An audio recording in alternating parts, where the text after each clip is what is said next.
Vous êtes-vous déjà demandé jusqu'où un homme peut aller lorsqu'il est dépouillé de tout, ne lui restant que son instinct et sa colère? Imaginez ceci, un pilote, quelqu'un qui traversait les cieux au service de Pablo Escobar, transportant l'Empire sur les ailes de son petit avion. C'était un homme en qui on avait une confiance totale. Il connaissait les secrets du cartel mieux que beaucoup de chefs de haut rang. Mais une nuit, au cœur de la jungle la plus dense et effrayante, tout s'effondra. Il fut trahi, abandonné à son sort, laissé pour mort au milieu de l'obscurité, entouré d'arbres imposants et de l'écho menaçant des créatures sauvages. Ce qui arriva ensuite ne fut pas seulement inattendu, mais fit trembler même les criminels les plus redoutés du narcotrafic.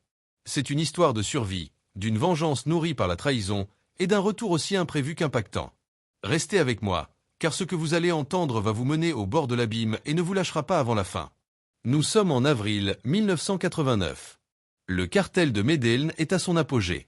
Pablo Escobar gouverne la Colombie d'une main de fer, tel un roi sans couronne, et ses opérations franchissent les frontières jusqu'aux États-Unis et au-delà. Pour faire fonctionner cet immense empire, il avait besoin d'hommes comme Javier le Faucon Moral. Javier n'était pas un simple homme de main ni un trafiquant quelconque.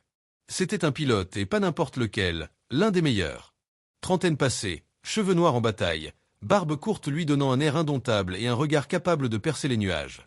Il avait déjà accompli des centaines de missions transportant de la cocaïne des profondeurs des jungles colombiennes vers des pistes clandestines en Amérique centrale. Sa poigne ferme et son esprit calme sous pression le rendaient unique. Escobar l'appelait souvent mon bras droit. Cela lui donnait un sentiment d'intouchabilité, ou du moins, c'est ce qu'il croyait. Cette nuit-là, tout semblait être une mission de routine. Il avait reçu des instructions directes d'Escobar lui-même, décoller d'une piste secrète en Antioquia, charger 2 tonnes de drogue et les livrer sur une piste improvisée au Honduras. Le plan était simple, voler à basse altitude pour éviter les radars, atterrir avant l'aube, décharger avec l'équipe désignée, puis repartir avec une valise pleine de dollars. C'était une route qu'il connaissait comme sa poche. Bien que le risque soit toujours présent, il avait une confiance totale en ses compétences et dans le réseau de protection du cartel. Il monta à bord de son vieux mais fiable Cessna 182. Sous la faible lumière d'une lampe torche, il vérifia les commandes avant de décoller, juste au moment où la lune apparaissait timidement entre les nuages. Le début du vol fut calme, le moteur rugissait puissamment, et en dessous s'étendait un océan d'ombre, interrompu seulement par les lumières lointaines d'un village oublié. Il volait si bas qu'il effleurait presque la cime des arbres, la sueur coulait sur son front. Il savait que la moindre erreur pouvait coûter cher, mais la récompense promise valait le risque. Escobar avait promis une prime spéciale cette fois, quelque chose qui assurerait son avenir. Javier sourit en imaginant une vie plus tranquille après quelques années encore dans ce jeu. Mais au milieu du trajet, en survolant une jungle dense à la frontière entre la Colombie et le Panama, tout changea. Les lumières du tableau de bord commencèrent à clignoter, le moteur toussa une fois, puis une autre, et s'éteignit finalement complètement. Javier lâcha un juron en essayant de contrôler les commandes. L'avion perdait rapidement de l'altitude, et il n'y avait pas de place pour la panique. Il avait été formé pour ce genre de situation. Il chercha une clairière entre les arbres, n'importe quel endroit où tenter un atterrissage forcé. Il aperçut un petit bout de terre faiblement éclairé par la lune. Main ferme sur le manche et le cœur battant, il posa l'avion brutalement. L'impact fut sec, tout son corps vibra sous le choc. Les ailes heurtèrent les arbres, le fuselage trembla, mais il survécut. Quand la poussière retomba, il sortit en titubant de l'avion. Bien que ses jambes tremblassent, il était indemne. La jungle l'enveloppait comme un mur vivant, des arbres gigantesques qui couvraient le ciel, le bourdonnement constant des insectes, et un rugissement lointain qu'il ne put identifier.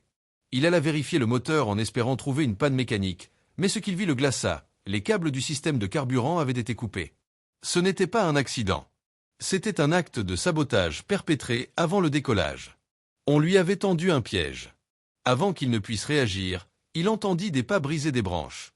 3 hommes armés surgirent de l'obscurité, des lampes torchées à la main qui l'éblouirent immédiatement. L'un d'eux, maigre et portant une casquette usée, s'avança en pointant directement son arme sur sa tête. « Fin de la ligne, Faucon, dit-il avec un ton plein de mépris. Javier le reconnut aussitôt. C'était Raphaël, un trafiquant de Baran qui opérait souvent sur les routes aériennes du cartel. Les 2 autres étaient inconnus, mais leurs regards disaient la même chose, ils n'avaient aucune issue. « Que se passe-t-il » demanda Javier, levant lentement les mains. Raphaël esquissa un sourire tordu, qui ne laissait transparaître aucune joie. « Changement de plan. Quelqu'un a décidé que tu en savais trop. Le patron n'a plus besoin de toi. » Javier sentit un vide dans l'estomac. Escobar. Ça n'avait pas de sens. Il avait été fidèle, risquant sa vie à maintes reprises. Mais avant qu'il ne puisse dire quoi que ce soit, Raphaël fit un signe. L'un des hommes le frappa à la tête avec le manche de son arme. Tout devint noir. Si jusqu'ici cette histoire a déjà fait battre votre cœur plus fort, ne partez pas, ce qui suit semble tout droit sorti d'un film. Je vous garantis que si vous restez jusqu'à la fin, vous verrez comment un homme donné pour mort est devenu le pire cauchemar de ceux qui l'avaient trahi. Abonnez-vous, activez la cloche des notifications et préparez-vous, ce n'est que le début. Lorsque Ravière reprit conscience, le soleil perçait à peine à travers les cimes des arbres. Il était étendu dans la boue, la tête battante et la bouche pleine de sang. Instinctivement, il chercha son arme, mais elle n'était pas là. Il se releva avec difficulté, titubant, tandis que le monde tournait autour de lui. L'appareil se trouvait à quelques mètres, endommagé, mais pas destruida. A carga havia desaparecido. Os homem aviam sumido comme tudo, dexando ali para amore. Nao havia rastro de les, appena o silencio espesso da selva aux imbido dos mosquito que gia comme ça va ma cercaelo. Ravière s'appuya contre un arbre, respirant difficilement, tentant de comprendre ce qui venait de se passer. Raphaël avait parlé de nouvelles ordres. Mais de qui? Escobar ne ferait pas ça. Il était trop précieux. Puis, une idée lui frappa violemment l'esprit. Cela ne venait pas du chef. Quelqu'un au sein du cartel, quelqu'un d'influent, avait décidé de l'éliminer. Peut-être Gustavo Gaviria, qui n'a jamais fait confiance au pilote. Ou bien le tigre Montoya, un lieutenant ambitieux qui le considérait comme une menace. Quoi qu'il en soit, cette personne avait commis une erreur. Il l'avait laissé en vie. Il n'y avait pas de temps pour les regrets. La jungle était impitoyable, et s'il voulait survivre, il devait bouger. Il fouilla l'avion à la recherche de quelque chose d'utile. Il trouva une gourde avec un peu d'eau, un machette rouillé sous le siège, et une carte froissée avec des routes aériennes. Pas de nourriture ni d'armes, mais avec son instinct et une colère qui grandissait à chaque minute, il murmura entre ses dents. « Ils vont payer pour ça !» Il commença à avancer, ouvrant un chemin avec son machette à travers la végétation, tandis que le soleil montait à l'horizon. Les premiers jours furent un véritable supplice. La chaleur l'étouffait, l'humidité collait ses vêtements à son corps, et chaque pas était une lutte contre les racines, la boue et l'épuisement. La nuit, les rugissements des jaguars, les cris des singes et les craquements invisibles l'empêchaient de dormir. Le deuxième jour, il trouva un ruisseau et but jusqu'à étancher sa soif. Mais la nourriture était un autre défi. Il utilisa le machette pour couper des fruits sauvages, certains amers mais comestibles. Il réussit même à attraper un petit serpent, qu'il rôtit sur un feu de fortune.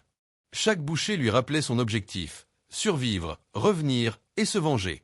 Le troisième jour, il découvrit des signes de présence humaine, des empreintes fraîches dans la boue, une douille de balle. Il suivit les traces prudemment, se cachant dès qu'il entendait des bruits étranges. Les empreintes le menèrent jusqu'à un campement improvisé. 3 hommes armés riaient autour d'un feu de camp. Depuis l'ombre, Ravière les observait, le cœur battant fort en reconnaissant l'un d'eux, le chauve qui lui avait frappé la tête. Il faisait partie du groupe de Raphaël, probablement en attente d'un secours ou s'assurant qu'il n'avait pas survécu. Et c'est à ce moment que Ravière eut la certitude. Il n'y avait plus de place pour le doute.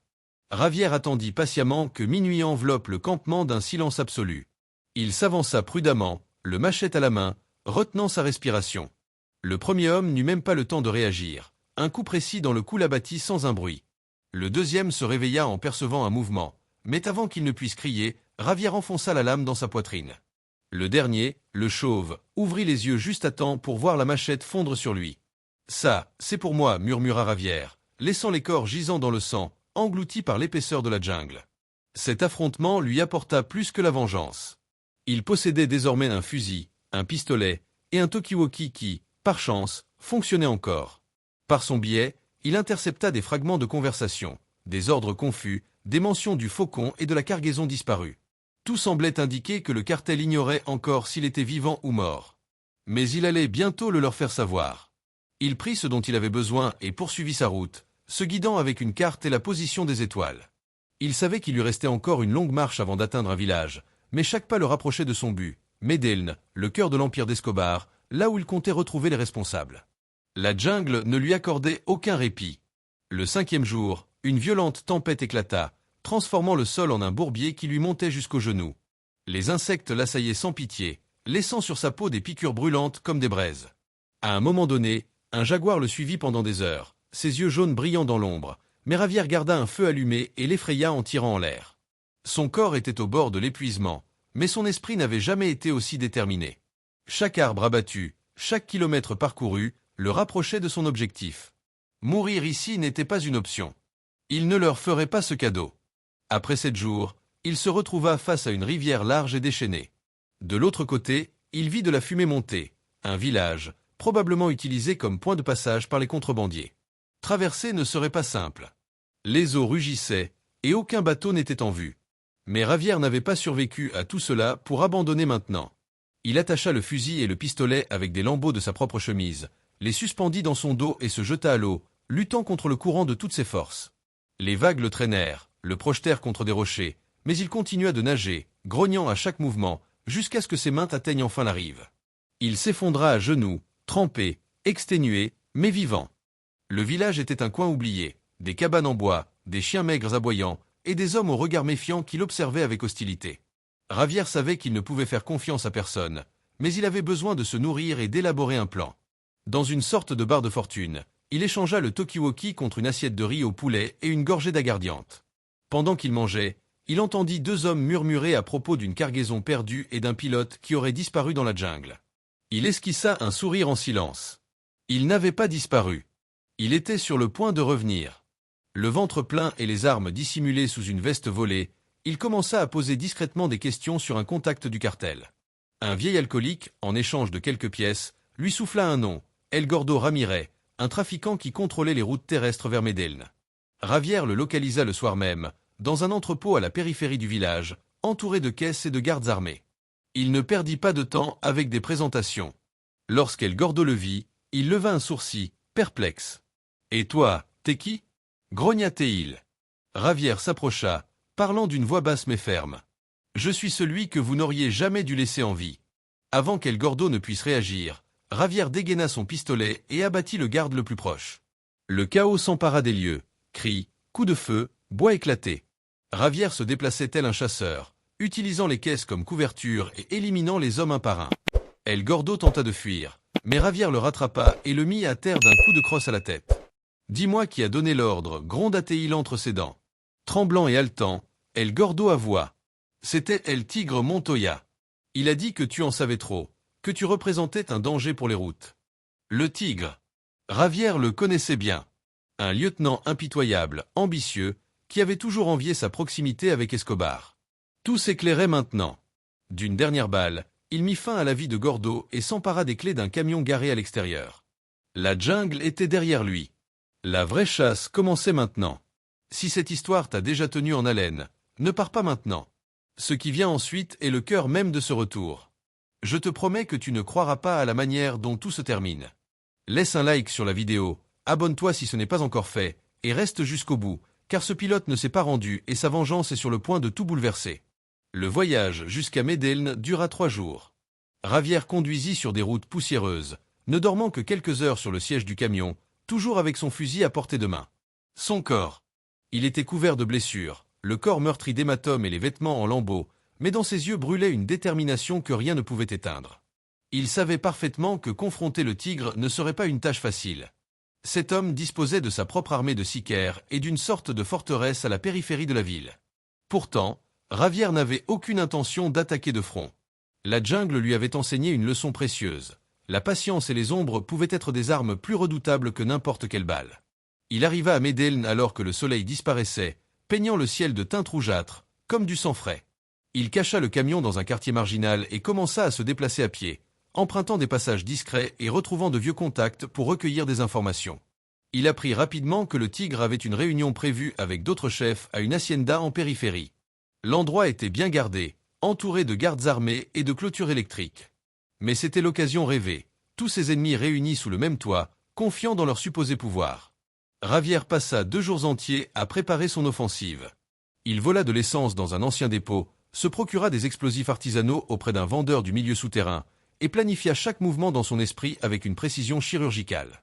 Le soir venu, la lune restait dissimulée derrière d'épais nuages gris. Il s'approcha du lieu comme une ombre, découpa la clôture avec sa machette, élimina 2 sentinelles d'une balle précise et silencieuse. Il versa de l'essence autour de la propriété, créant un piège reliant les bâtiments annexes à la maison principale. Ensuite, il plaça les explosifs à des endroits stratégiques, le garage, l'entrée arrière et une cuve alimentant les générateurs électriques. Quand tout fut prêt, Il se cacha parmi les arbres, à l'affût. La réunion avait déjà commencé. À travers les fenêtres, il aperçut le tigre, un homme corpulent, dont le rire tonnait comme un orage, entouré d'une douzaine d'hommes armés. Ils buvaient, fumaient et discutaient de la manière dont ils allaient se partager le territoire qu'ils pensaient acquis après la chute de Ravière. Depuis l'obscurité, il esquissa un sourire. Il n'avait pas la moindre idée de ce qui les attendait. Il alluma une allumette et la jeta sur la traînée de carburant. En quelques secondes, les flammes se propagèrent comme des serpents incandescents. Les gardes crièrent, courant vers le feu, mais les explosifs firent alors leur œuvre. Le garage explosa en premier, projetant des morceaux de métal dans les airs. L'entrée arrière s'effondra, piégeant plusieurs hommes. Le réservoir de carburant déclencha une explosion colossale qui fit trembler le sol et enveloppa la maison dans une mer de feu. Ravière entendit les cris, vit les silhouettes courir en panique et ressentit un froid vengeur parcourir son corps.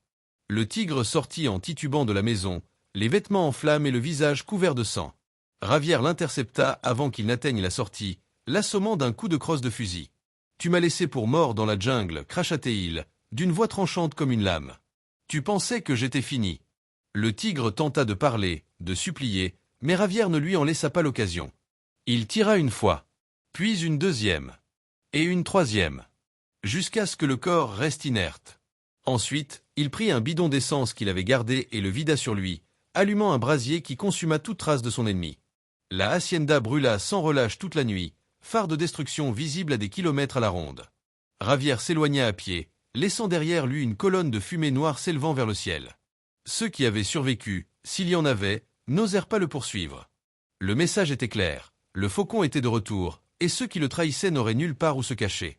Les jours suivants furent un chaos total au sein du cartel de Medellín. En apprenant l'attaque, Escobar ordonna une enquête implacable, mais aucune piste concrète n'émergea.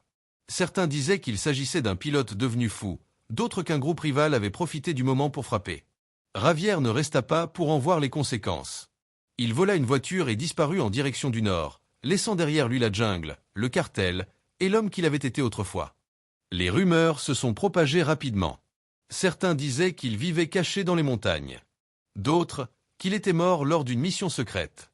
Il y en avait même qui juraient qu'il volait encore pour le compte de quelqu'un de puissant. Mais dans les villages proches de la jungle, les anciens murmurent encore l'histoire d'un homme apparu de nulle part, avec le feu entre les mains et la mort dans le regard. Le retour de Ravière ne s'est pas contenté de semer la peur parmi les traîtres, il a aussi complètement bouleversé les règles du jeu. Le tigre a été éliminé, son réseau effacé de la carte, et le cartel forcé de renaître de ses cendres. Escobar n'a jamais connu toute la vérité, ou peut-être que si, mais il a préféré l'ignorer. Une leçon, en tout cas, est restée gravée dans la mémoire collective. Sous-estimer le faucon était une erreur payée dans le sang et les flammes. Les années ont passé depuis cette nuit, et la jungle garde encore ses secrets. Les pilotes du trafic évoquent toujours Ravière à voix basse, comme si son nom possédait un certain pouvoir. Certains affirment avoir vu son avion écrasé, recouvert de lianes comme une relique oubliée. D'autres jurent l'avoir aperçu dans un bar lointain, buvant seul, avec le même regard qu'il avait la nuit où il était revenu des ténèbres. Est-ce vrai, ou simplement une partie de la légende? Nul ne le sait. Mais une chose est sûre, quand ils l'ont laissé pour mort dans la jungle, ils ont réveillé quelque chose que même Pablo Escobar n'a pas pu contrôler. Et c'est tout pour cette histoire. Mais l'univers du narcotrafic regorge de récits tout aussi intenses, qui n'attendent que d'être racontés.